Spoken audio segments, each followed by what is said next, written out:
most of us are not stressed about what's happening in our lives. We're actually stressed about the meaning we're placing on what's happening.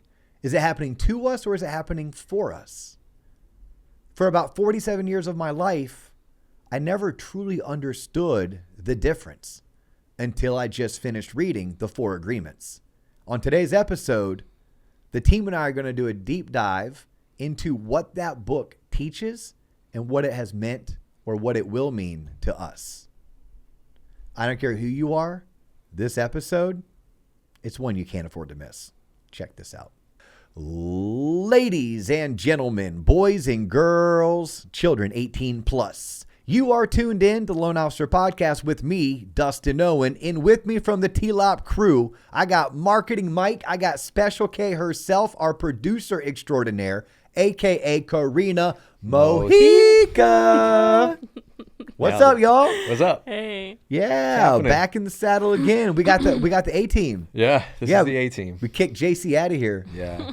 Yeah, until next month. Yeah, once a month. We're going to get him once a month. I want to get him twice a month. No, yeah. And we have some badass interviews coming up. We're bringing back Bob Nemi soon. There's a lot of changes happening within the NMLS. Yep. Bob's like my resident go-to guru. He's like the only cool compliance guy I've ever met. So we're gonna have him back on the show. We got Phil Johnny with he's with Town Bank Mortgage. He's one of their top producers. He's flying in. We're gonna have him on the show. Nice. And then I'm trying to get my guy Chris Hardiman. He's here locally with us. Yeah. But Chris is an incredible originator. He and his partners just started their own mortgage company, Fusion Home Loans. Beautiful.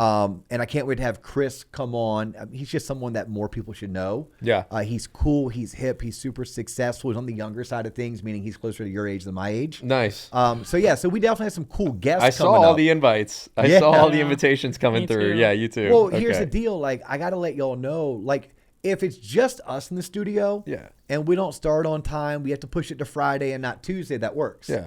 But when people are paying good money to fly in from like South Carolina or California. Yeah, we got to put on some deodorant and make sure we look okay. I got to make sure y'all's asses are here. Yeah, right. Like, I'm trying to figure this out. I want to fly out to Silicon Valley to do meetings with Pylon Lending. Like, I'm super intrigued with what they're doing. Yeah. And I want to get Trent, their CEO, on the show. Yeah, that'd be cool. And while we're there, we might as well do like a Giants game. Yeah.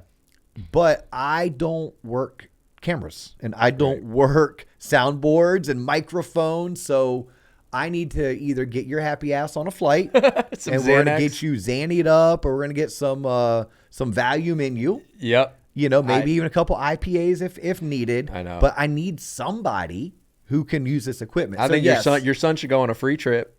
And I'll train him how to use the cameras. My son's going on a free trip regardless because it's his break between school and football. Cool. So he only gets like 3 weeks. He gets 3 weeks where he actually stays up late and plays video games like most college students. Yeah. Because the rest of the year, his ass is in bed by 10:30, up at 6:30 at the football facility by 7:30. Yeah.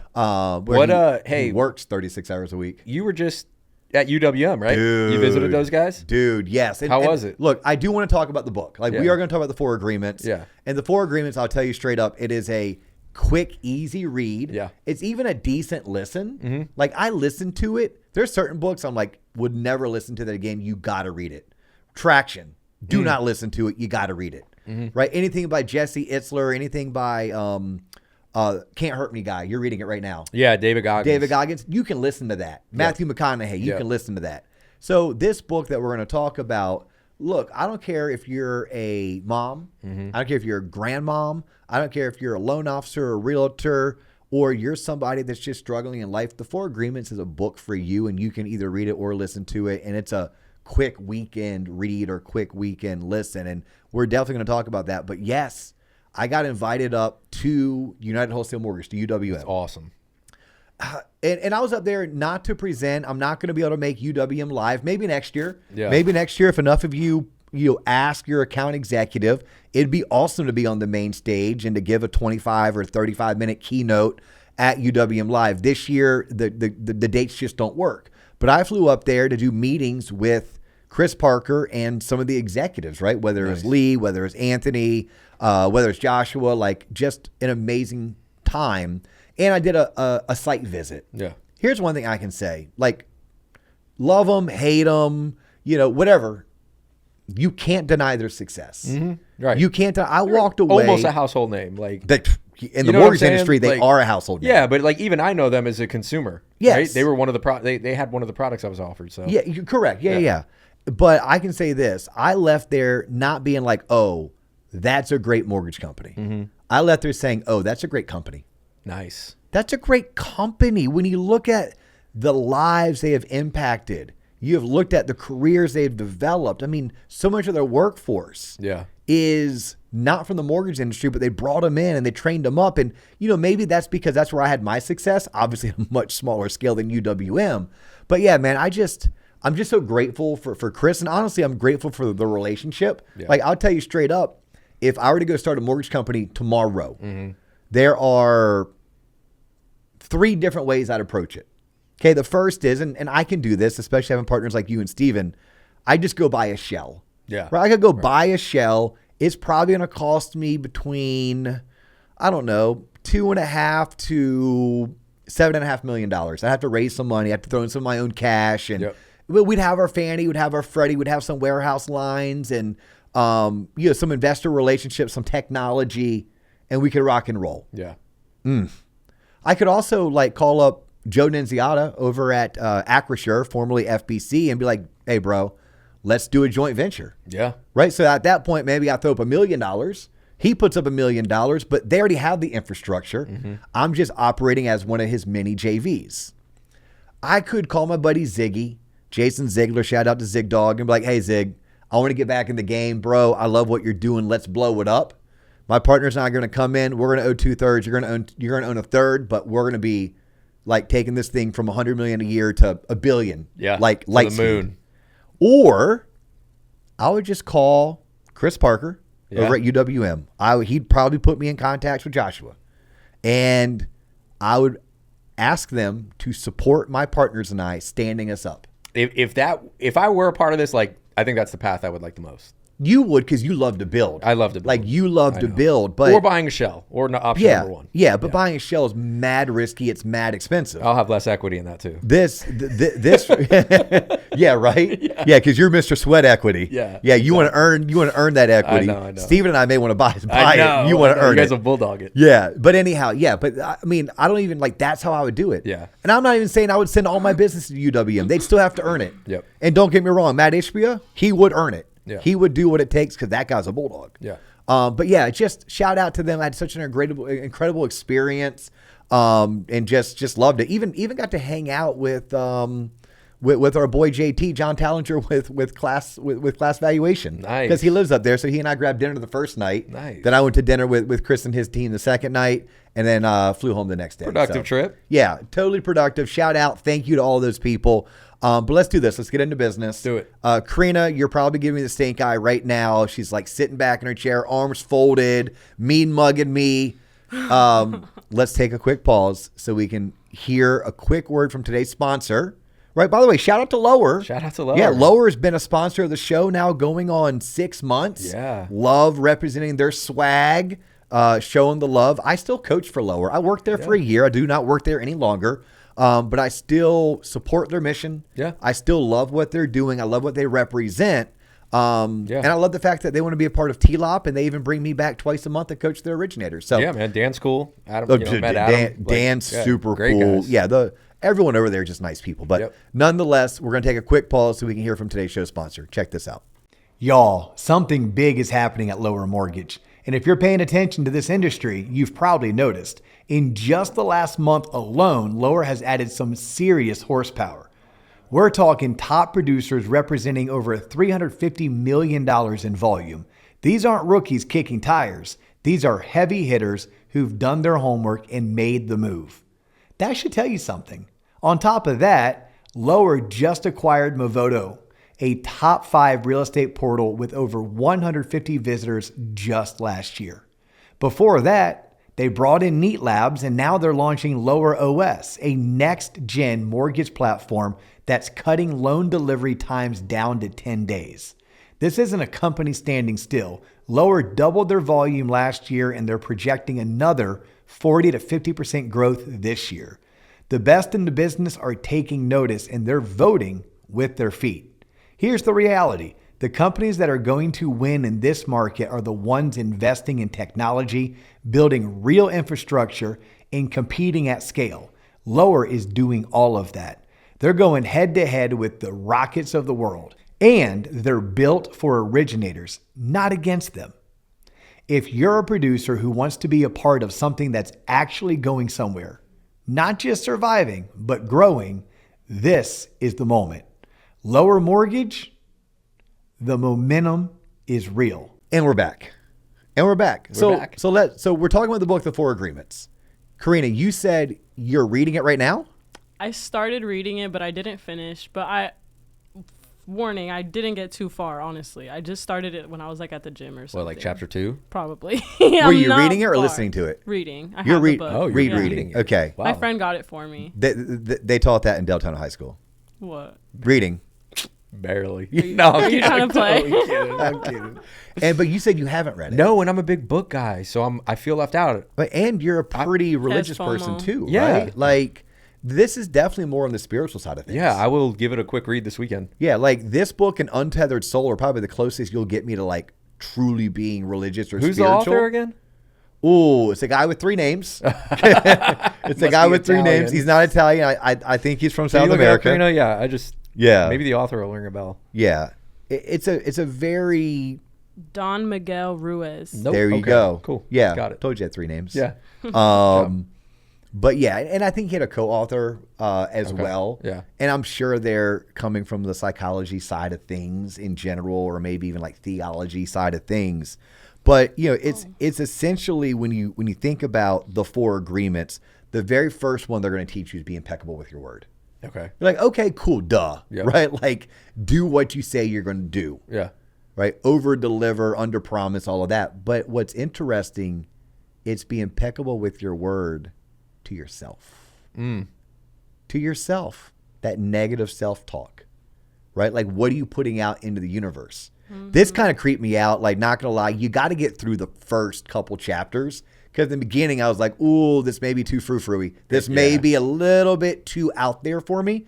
And shout out to Dave Savage. It's Dave Savage over at Mortgage Coach that I remember talking to Dave. I said, Dave, what's one of your favorite books? He's like, oh, The 4 Agreements. He's like, me and Jeremy Forcier read that book every year, and we have for the past 7 years. That's cool.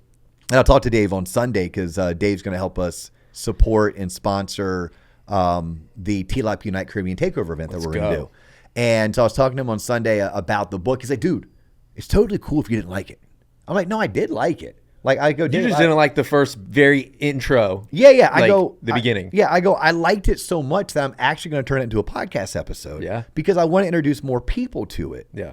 So being true to your word to yourself, that was the first one? Well, it's be impeccable. Be impeccable. Be impeccable with your word, right? But that's not like, I'm not going to drink this week. Is that something else? No, it's like say what you mean what you say. Okay. You don't gossip, but no self-sabotage, no negative talk. Right? So it's like... Don't talk down on yourself. Yes, I'm so dumb. Yeah. I'm so ugly. I'm so fat. Right? Oh, I could never do that. I'm not good enough. Right. I'm not smart enough. Right? All of that is you're not being impeccable with your word. Okay. Now, sure, me telling you I'm going to be somewhere at 7 and I don't get there till 7:30. Me telling you I'll get a project done by Friday and it's not done till Wednesday. Me telling you I'll call you back and I don't. Right? That's all also about being impeccable with your word. Me talking shit about you behind your back. No, I'll talk shit about you in front of your face. Yeah. And look, I tell people that because I'm a pretty mouthy person. Yeah. And my mouth has made me millions, and it's also got me into some little pretty bit of trouble. some pretty tight situations. Yeah.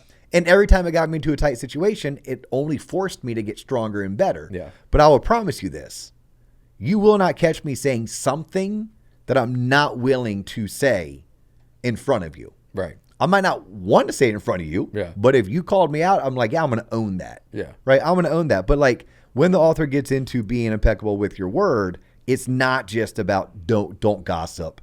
It's also don't let others around you gossip. Yeah. It's doing as you say, but it's also talking about what it means to, be true to yourself and don't be mean to yourself. So like that's number one, be impeccable with your word. Okay. What I'll probably do is just go through the 4 agreements, and then I'm gonna ask you to open up a little bit, be a kick little it back. vulnerable.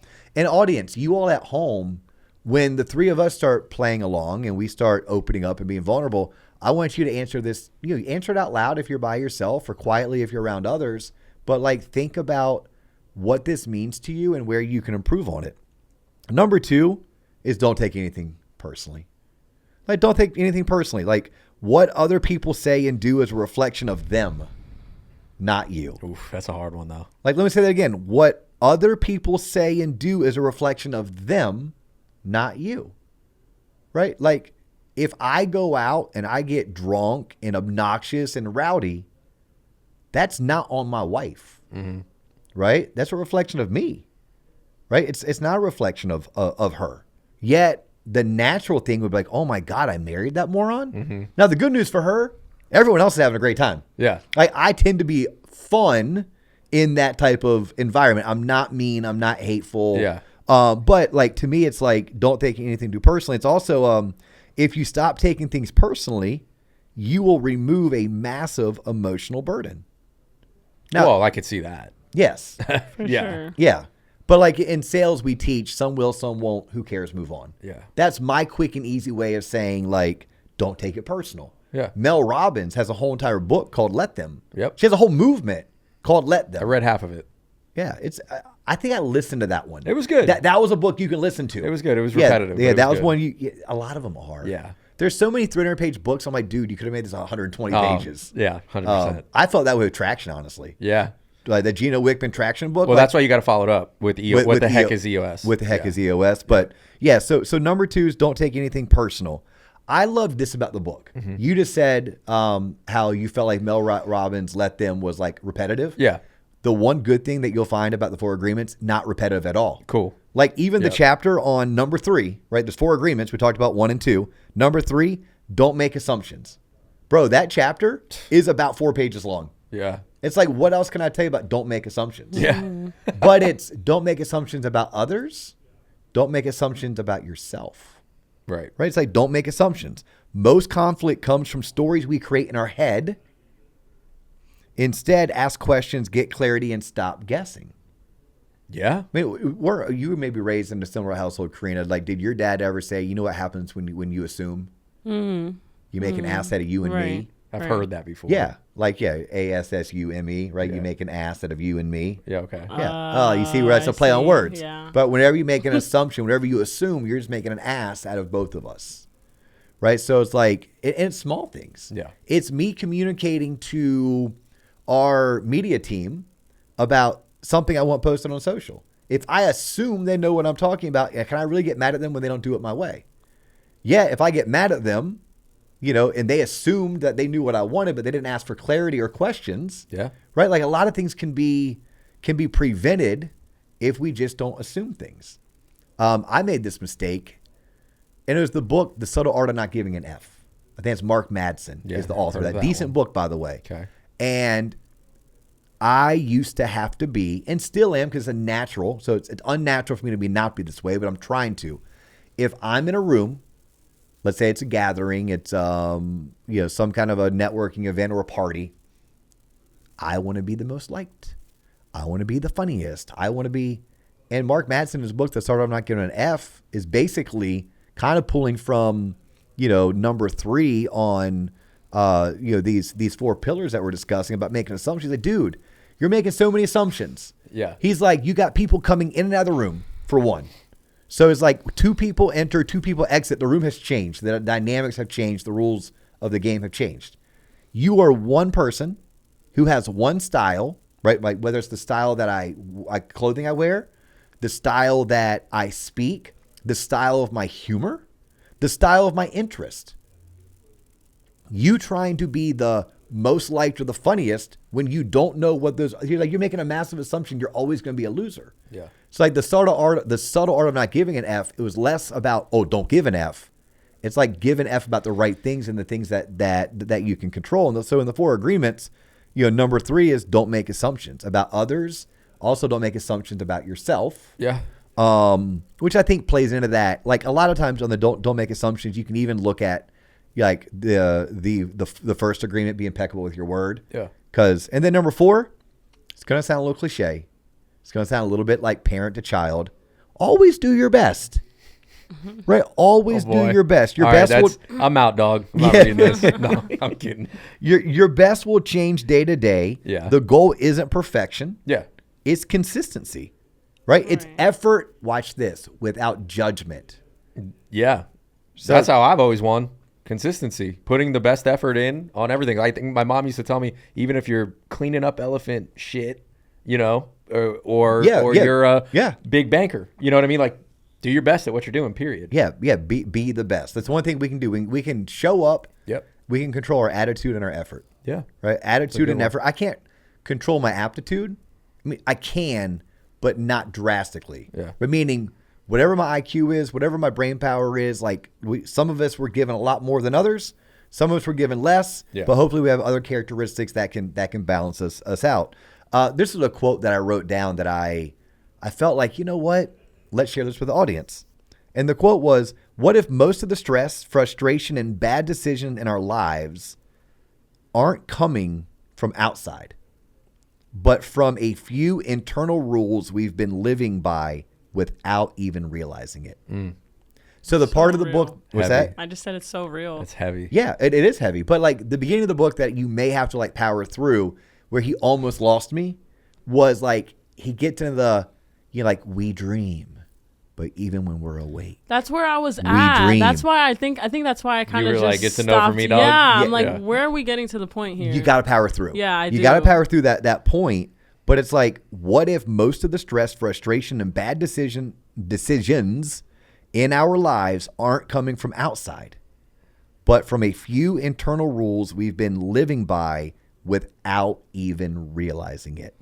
By the way, this book is really big for people who are battling substance abuse as well. Yeah, I can right. see Like that. like you talk to anyone who's in NA or AA, there's a Absolutely. good chance that they've been introduced to the 4 agreements.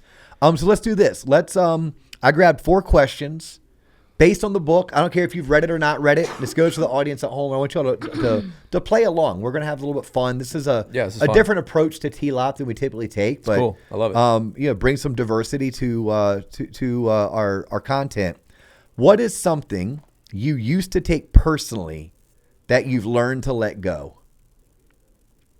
Karina? Oh, wait. What? Oh, wait a minute. You used to take Karina personally, but you're letting her go? No, Oh, I you thought go that's where you- first, kid. Okay. Well, here, let's give Karina, it's not fair. Let's give my Karina a God. little bit more time to think about that. What's something you used to take personally that you've learned to let go of? The problem is I take things personally still. You still do? I don't think there's anything that I've been able to let go of. Seriously. Yeah. If someone tells you no, they're not going to do business with you. TLOP Unite is not your typical mortgage event. This is the first ever TLOP cruise experience built exclusively for originators. And for 4 days, it's not about the speakers, it's about you. We're talking breakout strategy sessions, real conversations, curated events, and uninterrupted access to a community that helps you grow. If you're serious about taking your career to the next level, this is where you need to be. Space is limited and the price is right. So click the link now and learn more. If someone tells you they don't like how I you're still dressed, take it personally. you do. Yeah, because it's a direct reflection. I don't mean to go against what the book says, but like the way I dress is that's my outer, that's how I show my personality. Yeah, Right? but some people like cowboys. So if you don't like it, it means you don't like me. They may like you. They some like the fact that you're not wearing Wranglers and boots, and they prefer guys wearing Wranglers and boots. And if they don't like you, that should be okay, because that's not on you. I don't think I've ever that's had on to, them. I don't think I've had to learn to let that go. What about you? Yeah. What about you? What's something I used to take personally that you've learned to let go of? Like you, I'm going to start with like I need to be liked. Yeah. I need to be liked. Right. I quit taking that personal. Like, I feel rock solid that I'm a good human. Yeah. Rock solid. And I know the type of friend I aspire to be. I'm not going to always swing and miss with all people. Yeah. Right? Other people are looking for a different type of friendship that I don't give. Right? I'm a psycho. I can separate work from friendship. I remember sharing this to Sarah Middleton at Supreme recently. And I was like, yeah, like you can call me a psycho, but if you and I were friends and we went into business together and you sued me over business, if I felt like you were suing me and you thought what you were doing was the right thing to do, and I defended myself because I felt like I did no wrong, and the courts decided, Mike, I would still be your friend. I may never go into business with you again. Yeah. Right? Like, I had a childhood friend that I basically started a business, gave him huge ownership, and like, he doesn't care to hang out with me anymore. I don't care. Right. Like, I separated work from business because he doesn't work there because he was letting the team down. Right? That's why he doesn't work there. Yeah. I owed it to the team to make sure we had the best company. Yeah.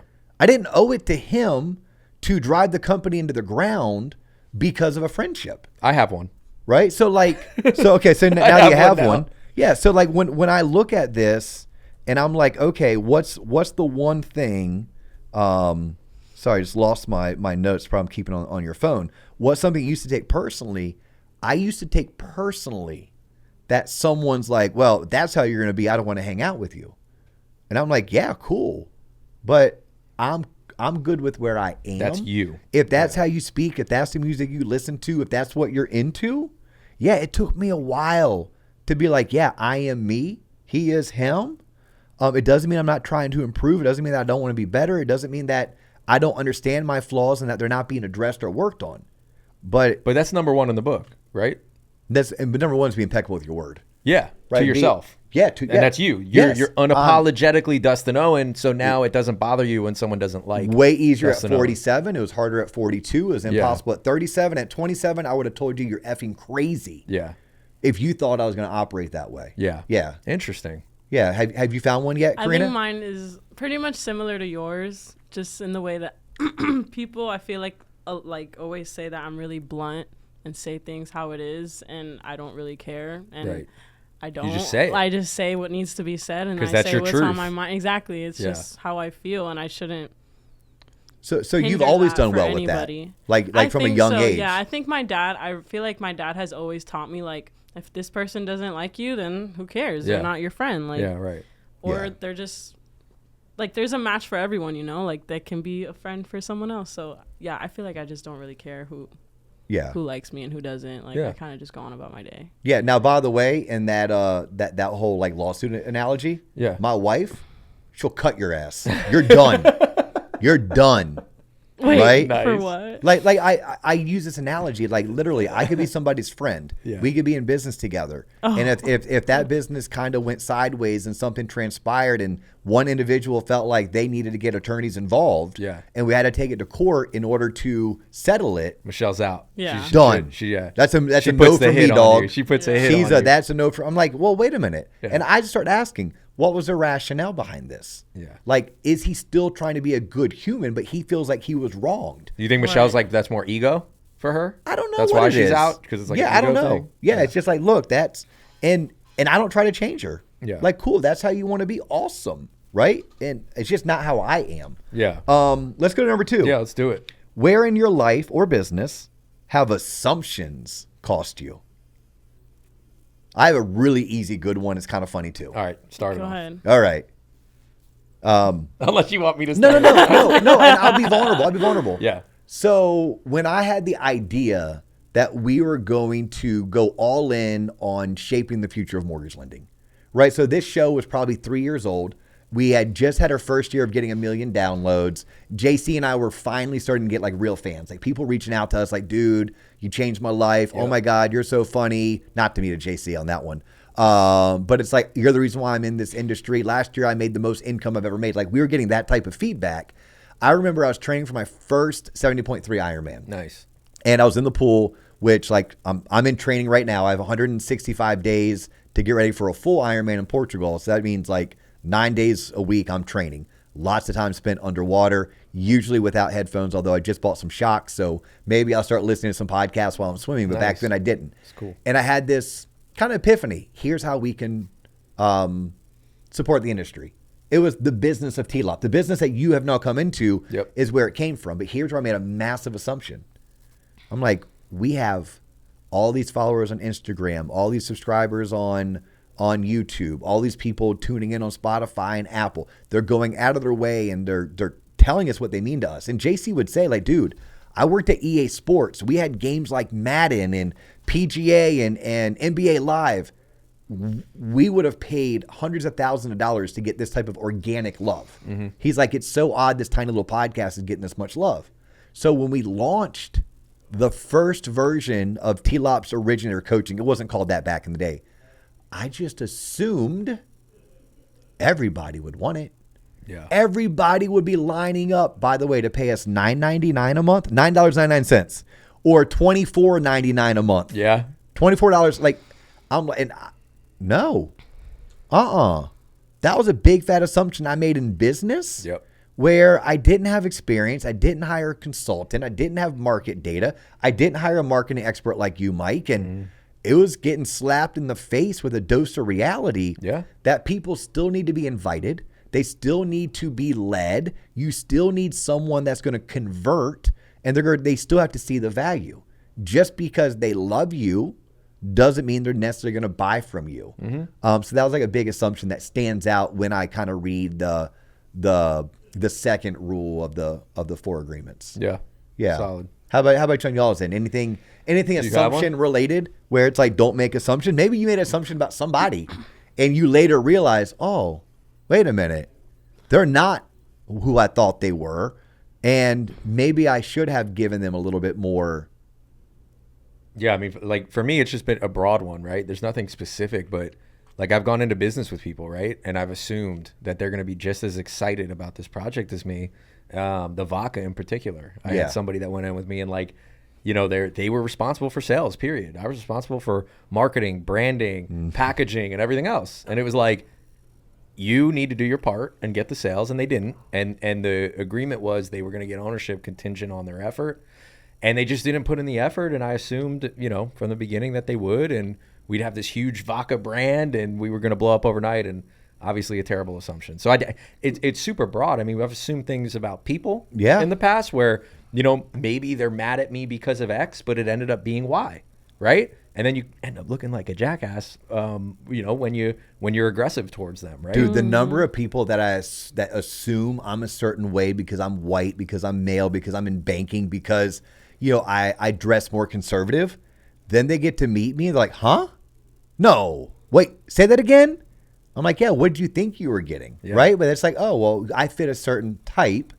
I definitely have people in my life that I assumed certain things. And then when I got to know them, I was like, oh.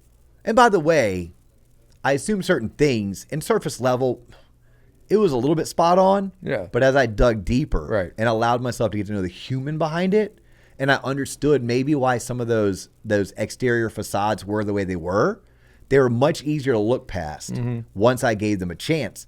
But you use the word assumption and you use it in business. Yeah.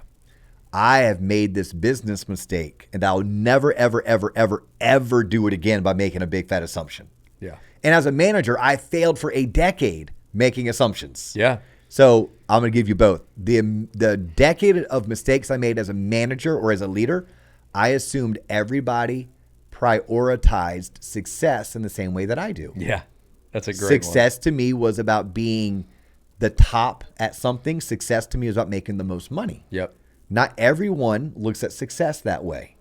And it's okay that they don't. Yep. I then assumed everyone had my drive. I've learned it's my drive that makes me unique. I'm the weirdo. I'm the whack job. Yeah. It's not everyone else. I'm the problem. Mm-hmm. And then I made an assumption in business that if I brought you into a company that selfishly I wanted to found, that I needed somebody that was had time in their hands, that was smart, that was coachable, that was competitive, that I'm like, yeah, this is going to work amazingly because that person is smart. They are competitive. They are coachable. They are trustworthy. However, I made the assumption that they would want it as bad as I want it. Yeah. They'd be willing to run through a brick wall. They'd be willing to say, hold my beer, watch this. And that was a massive lacking component. So I've now learned if I'm going to go in business with you, you better be beating down my door. Yeah. And you have the idea and you have the energy and you have the charisma and the spunk. Yeah. And you just need someone else to either multiply that or bring their experience, bring their contacts, bring their money, bring their know-how, and then we can combine forces. So that was like a big assumptions I've made as a manager, as a leader, and as a entrepreneur. Yeah. Any assumptions on your end, Kay? I was just gonna say, like, yeah, assuming people are a certain way, especially like I have someone who was close to me who now I haven't spoke to in like 3 or 4 years. So like I assumed that would never happen. Right. But it did. So it kind of just shows you their true colors. Mm-hmm. And another thing I think about is like just assuming we have a lot more time than we actually do. Like maybe stop holding things off for a certain time and just doing it now and just buy the boat. Yeah, there you go. Yeah, I mean, just buy something if you've been wanting it, or just, I don't know, whatever. Even our boy Neil Dinger, I mean, he's been all about that lately. Like, just do it. He's like, live your life, do it now. Right. Don't worry about the money. He's like, do what's within your means. Correct. He's like, just do it now. Be a good human. Yeah. Okay. Pay your bills. Don't overextend. But it's like, what are you waiting for? Right. Yeah. I mean, I say this to retirees, especially like family members. Yeah. I'm like, look, your kids, I'm going to speak as a kid. I don't want your house. Mm-hmm. I don't. I love that you want to pay it off. I love that you want to leave it to us. Man, for my parents, they gave me love, structure, and discipline. They gave me everything. They've given me follow our steps on how to have a great, successful marriage. Yeah. Don't need your house. Yeah. I'd rather them mortgage that house to the tilt, pull out a reverse mortgage. They're getting ready to go on a safari. I'd want them to go on 2 safaris a year. Yeah. Right? They're going to do a cruise to Europe, do 2 cruises a year. That's awesome. Right? Yeah. Like that's the assuming you don't have as much time. Yeah. Like, no, it's like do it now. Yeah, that's a good one. So number 3, how aware are you about the way you talk to yourself? Does it help or hurt you, the way your self-talk? Me, I think it helps me. It helps you. Yeah, You're pretty positive. I never back down, and I run through walls when I need to. Yeah. So and I'm positive. Like my entire day, like I'm happy with myself. You know, I know I want to drink less. I know I want to work out. You know, I'm attempting to eat healthier. Like You're trying to run, make a lot of money. I'm trying to run. Like yeah, you got runner's knee though. Dude. Oh, Jesus Christ, Mike, it's not a thing. Joke here. It is. Look up runner's knee. Okay. Drop a comment. Yeah. No, I did. I had to stop running for a minute, but I'm back. But yeah, I think I don't have an issue with that in particular. Yeah. Yeah. How about you? If you're a licensed originator who's closing loans, but you're not consistent, this is for you. If you're brand new or just looking for motivation, trust me, this is not for you. Most LOs don't need more information. They need structure. They need proven processes and somebody to hold them accountable. T-Lob's Originator Coaching gives you weekly live coaching, scripts top producers actually use, and step-by-step business systems you can implement immediately. Not someday, we're talking day one. You're not watching videos alone. You're executing in real time with other originators who take this seriously. Right now, you can try it free for 2 weeks. That's 2 full weeks for free. You'll sit in on live coaching calls. You'll get access to the frameworks and see exactly how top producers run their business.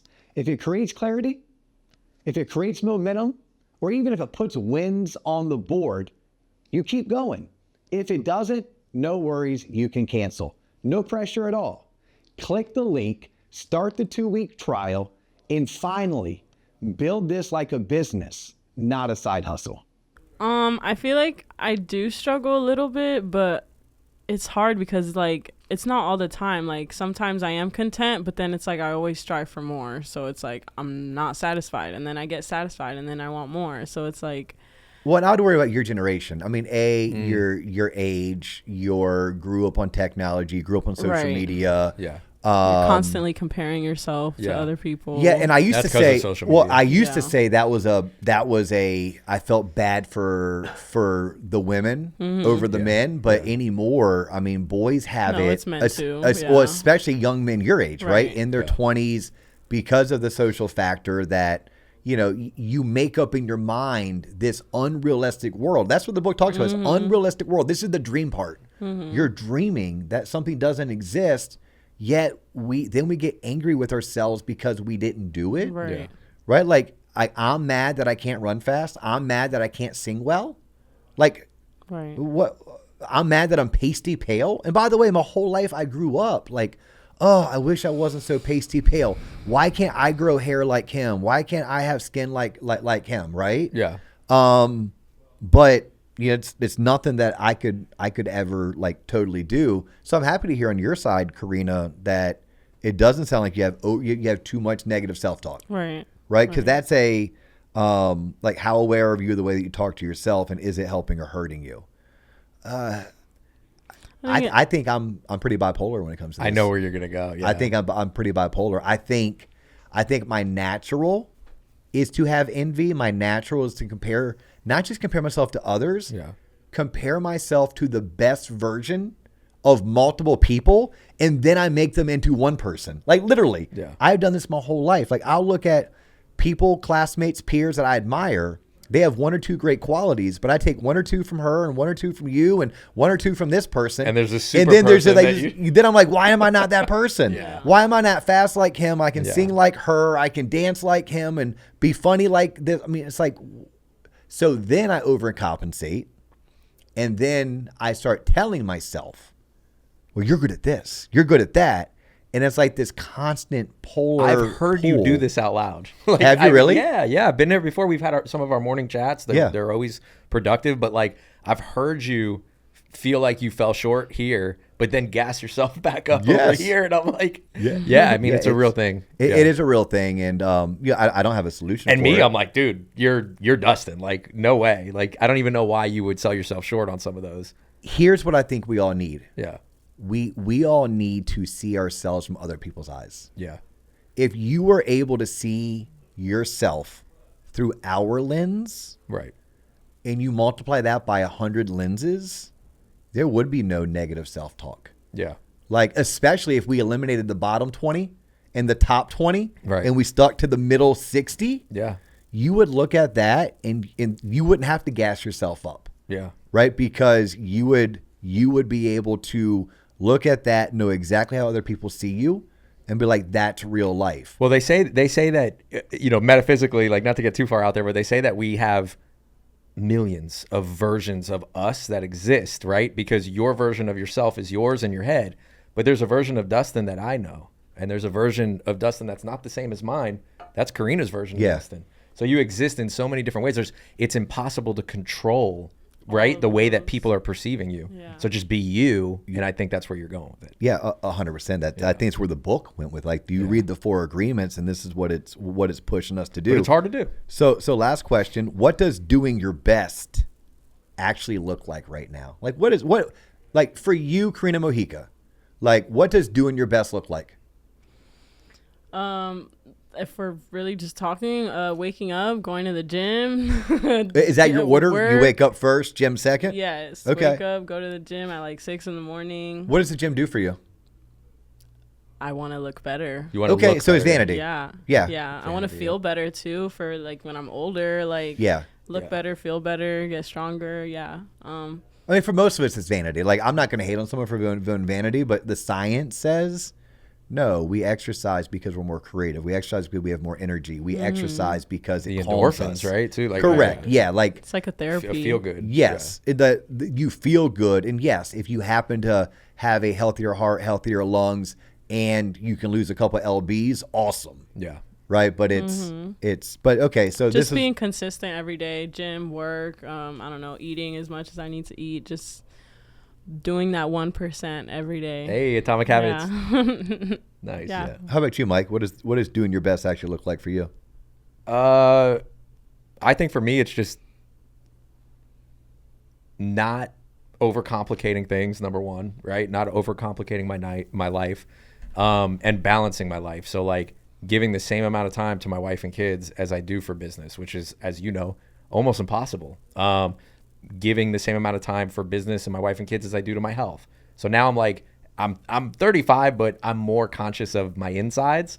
And I'm like, okay, cool. How can I make sure I live longer? And that's where the running came into play. I was like, let me start doing some cardio. I never believed in cardio. So like, there's this vanity piece to it. I don't want to be overweight, but at the same time, like, I want to make sure just my insides are healthy and then I live as long as I can. So staying consistent and balancing my life, like that's my best self. You made an interesting point.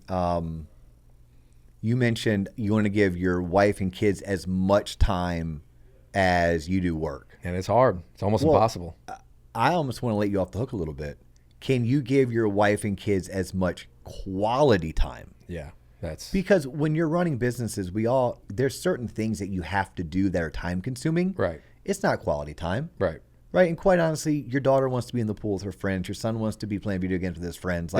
Like when they're doing their busy work, you can be doing your busy work. Yeah. Right. But it's like you look at the quality time. Yeah. And can you dedicate quality time? Yeah, that's a good one. And I think a lot of people who are tuning in, like, we do spend more time at work than we do with our families. And I think that's all right. Yeah. As long as the time you do spend with your kids, you're all in and intentional. Exactly. Phone is put down, laptop is put away, and you're getting after it. What about you? Yeah, look, when I try to ask, like, what does doing my best actually look like? You've heard me say it already on this show. Like, am I a good human? Right? Am I a good human? Am I doing right by society? Am I giving back? Am I caring? Am I grateful? Mm-hmm. So, like, I start with, am I a good human? Then it goes, because I can be a selfish person. I can be extremely self-centered. And that's a natural thing. Like, I wasn't raised that way. That's you. That's Dustin Owen. Correct. Yeah. I wasn't raised that way, at least not intentional. Yeah. Right? You study some, like, a manga therapy. Maybe I was. Yeah. But, so I intentionally need to ask myself, if by doing this, am I going to be less selfish? And I'm doing for my wife first. I'm doing for my kids first. Yeah. So that to me is doing my best.